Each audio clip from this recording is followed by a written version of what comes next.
Hi, Midlife Goddess here. Botox for men. Is it a thing? Should you do it? Okay, so some people don't even know what Botox is. I have Botox. Botox is right in here, for example. If I frown, you can't see it. It's gone. It's an injectable derivative of the terrible disease called botulism.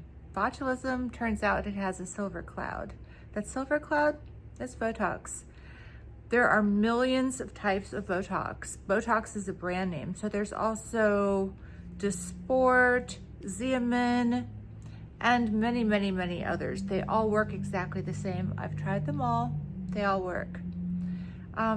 So it's something that what you do is you have this injected and it paralyzes the muscle.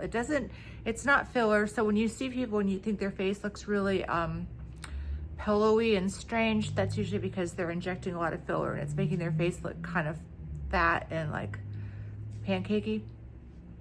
Botox is what makes people look more relaxed. And the most common places that you'd put Botox this is the most common place. And a lot of people have like straight lines, 11 lines there. I had that. I had a line that was right there. And that was the first time I got Botox. I was in my mid-20s and well, late 20s, I guess. And they injected it that one time, that line, it never came back. So I just don't have any wrinkles there if you look. I also have it kind of put in here. And so I don't have any of those lines that would go that way. I definitely would have had those lines if I didn't do it because my sisters have those lines and my sisters are younger than I am. So I'm a big believer in Botox. And I think that for men, a little Botox, especially in here, in this little area, is fantastic. I'm not saying anyone needs to do it, but I'm saying it's a simple thing that people can do. It's inexpensive and it creates definitely an improvement in their look. It's one of those things that actually works. You have to do it probably I do it kind of every 6 months, sometimes a little sooner. So you do have to keep redoing it. It wears off. And it doesn't hurt. It feels like little bee stings. It's a tiny needle. You can do it yourself. I've started doing my own, which is really easy. There are a bunch of companies that you can get it from in Korea. And when you hear like, oh, Korea's scary, it's not scary at all. They have really, really good skin products there. And it's the same, it's the same quality as you would get at a provider here. I had gone for so long and had it done. And I could see that it was simple, and I was taking pictures of where I would see the little dots that they were doing in my forehead. And I just took a picture of it with my phone and I was like, okay, I'm gonna try to do it. And I did. And there are plenty of people that give tutorials both on YouTube, you can find them, and on other sites too. So if you just do like DIY Botox, people will give you their little patterns. You can do it yourself. You can find those DIY videos and they'll always give you links about where to buy it. And I mean, it's up to you whether you want to trust that stuff, but I do. Or you can just go to any beauty spa that's around you, and a person who's an injector will do the Botox, and it is really incredible. A way to get rid of lines in your forehead without doing Botox, if you're afraid of putting poison in your muscle to paralyze it, which, by the way, it was before it was ever used for beauty. It was used for people who had bad, what do you call it? When your legs, like tremors and spasms.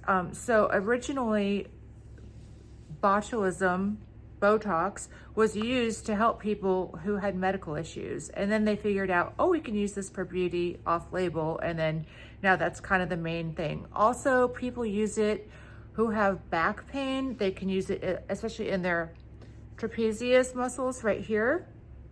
It can be used in your armpits if you're super sweaty. It can be used on your head.